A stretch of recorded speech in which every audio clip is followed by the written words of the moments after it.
Антикоррупционная служба Государственного комитета национальной безопасности задержала судью Верховного суда Камиля Осмоналиева. Как сообщила пресс-служба Госкомитета, АКС ГКНБ в ходе проводимой работы по выявлению, предупреждению и пресечению преступлений коррупционной направленности в судебной системе установила факты незаконного обогащения со стороны судьи, судебной коллегии по гражданским и экономическим делам Верховного суда Камиля Осмоналиева, в результате чего на основании собранных материалов АКС ГКНБ начало досудебное производство по признакам преступления, предусмотренного статьей 323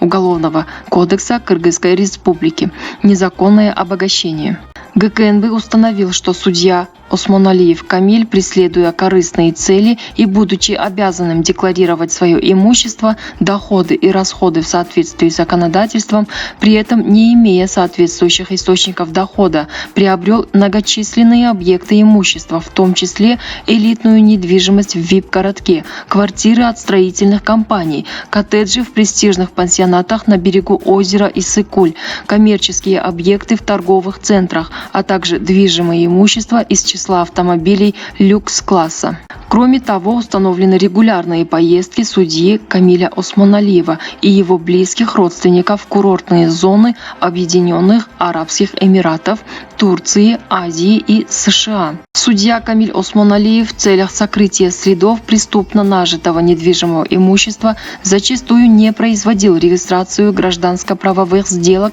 в соответствующих государственных органах, а в отдельных случаях и вовсе оформлял необходимые договоры купли-продажи на подставных лиц, которые в свою очередь не имели какие-либо подтвержденные источники доходов, говорится в сообщении. Также в рамках досудебного производства было установлено, что судья Камиль Осмоналиев предоставил одной коммерческой организации незадекларированные денежные средства на сумму более 150 тысяч долларов США в целях осуществления совместной предпринимательской деятельности. Кроме того, судья Камиль Осмоналиев своим решением отменил декрет Временного правительства о национализации части имущества, принадлежавшего семье Максима Бакиева, тем самым нанес многомиллионный ущерб государственным интересам. При этом установлено, что за указанное решение судья Осмоналиев Камиль получил часть имущества, подлежащего национализации в качестве вознаграждения,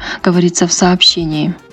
14 декабря 2020 года решением дисциплинарной комиссии при Совете судей представление генерального прокурора о даче согласия на привлечение к уголовной ответственности судьи Камиля Осмоналиева было удовлетворено. 15 декабря Первомайский районный суд Бишкека избрал судье Камилю Осмоналиеву меру пресечения в виде заключения под стражу в СИЗО ГКНБ Кыргызской Республики.